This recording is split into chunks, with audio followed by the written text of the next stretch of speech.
Assalamualaikum warahmatullahi wabarakatuh.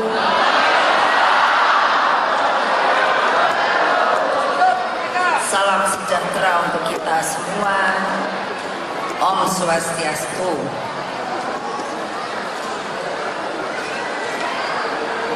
Saudara-saudara sekalian yang saya cintai, alhamdulillah pada pagi hari ini saya diizinkan oleh Allah untuk bisa bersilaturahmi.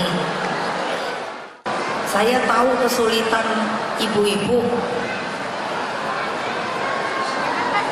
Saya mengerti seperti apa sulitnya memelihara anak, memberi pendidikan pada mereka. Tapi kenapa ya ibu-ibu tidak mau memilih saya? Apa jawaban ibu-ibu? Saya sampai tertawa dan saya merasa nyeri di dalam hati. Karena apa? Ya karena saya ingin milih yang ganteng, Bu.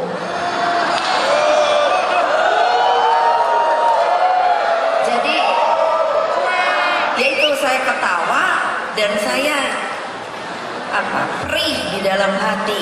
Bayangkan kalau kaum ibunya tidak mau memilih dari kaum perempuannya sendiri, jadi apa kita ini?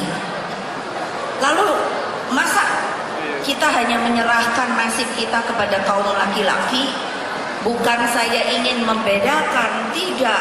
Tapi seperti tadi yang saya katakan, yang tahu persoalan rumah tangga, yang tahu pada persoalan kehidupan yang nyata, itu sebenarnya kaum ibu.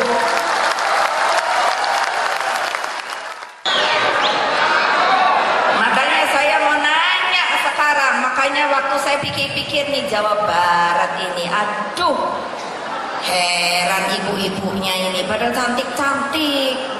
Semuanya sekarang udah pakai kerudung merah.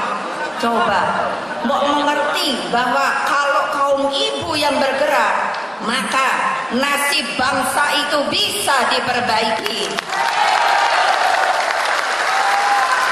Nah, waktu saya pikir siapa ini ya yang mesti jadi. Nah, saya lihat di DPR ini ada, dianya cantik, pintar. Tapi jangan sombong loh, Neng.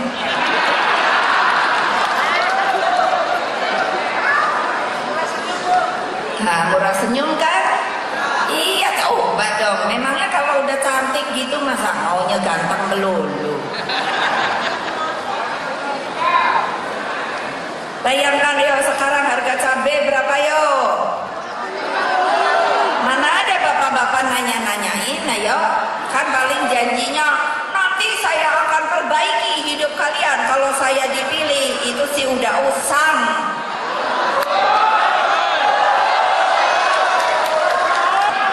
Nanti kan pasti dibilang, saya tidak berani Bu, karena suami saya nyuruhnya jangan milih si Oneng, milih aja yang lain. Bapak. Oh gitu ya. Kaum perempuan ini tidak punya semangat apa ya? Ngikut aja, nekor aja. Nah udah, betul lah. Kan kita tahu sabda Nabi apa? Gak usah yang namanya Al-Quran, yang namanya sabda Nabi. Semua mengatakan bahwa surga itu berada di telapak kaki ibu. Silahkan saya mau tanya, adakah kalimat bahwa surga itu di bawah telapak kaki bapak? Loh kok gitu mau dibodohin? Enggak deh. Saya bukannya mau provokasi, tidak, itu semua adalah kebenaran ibu-ibu. Kapan kita sendiri mau dan berani kepada jawab pada kebenaran itu? Nah ibu-ibu ini, sepanjang ibu-ibu tidak mau berpikir dari hati nuraninya sendiri, maka ibu-ibu itu akan terus dibohongi.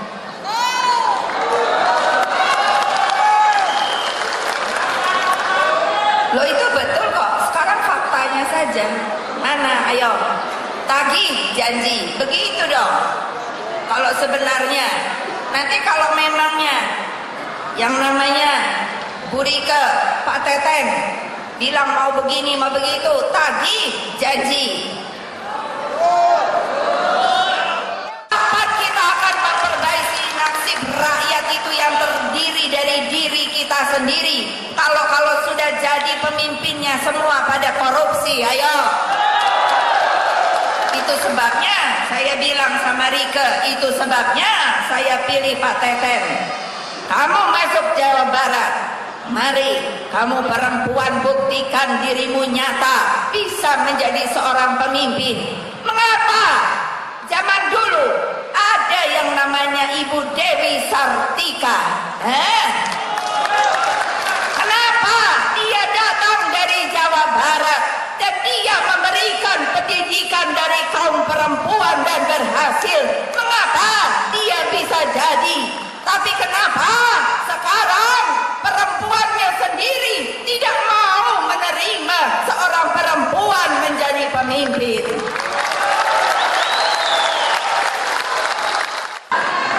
Di sini itu harus berkobar-kobar.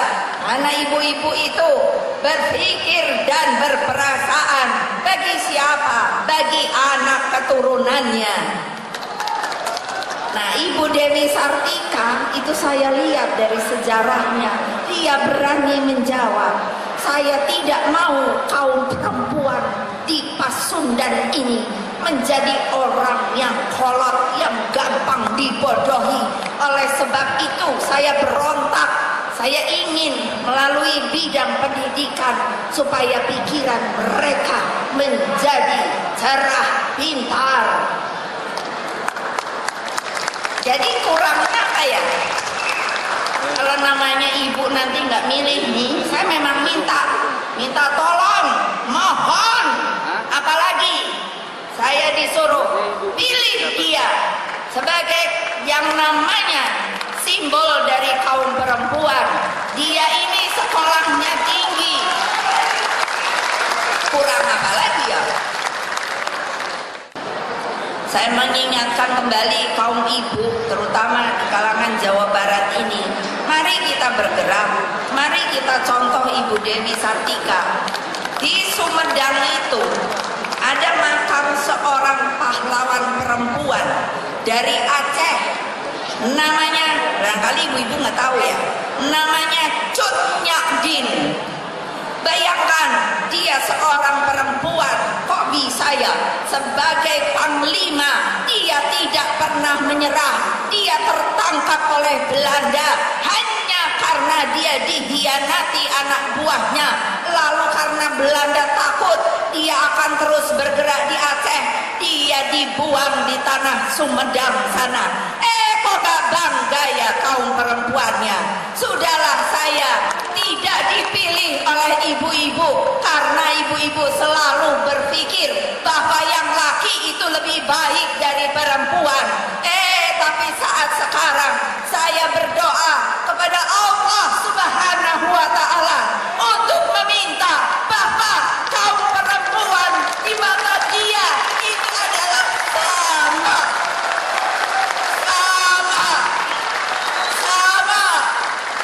Bagaimana kalau anak perempuan kita sekarang ini banyak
sendiri.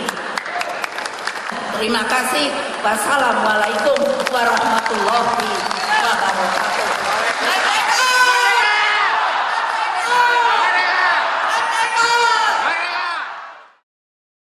Kita saksikan Ibu Mega bersama Rike dan Teten akan mencoblos.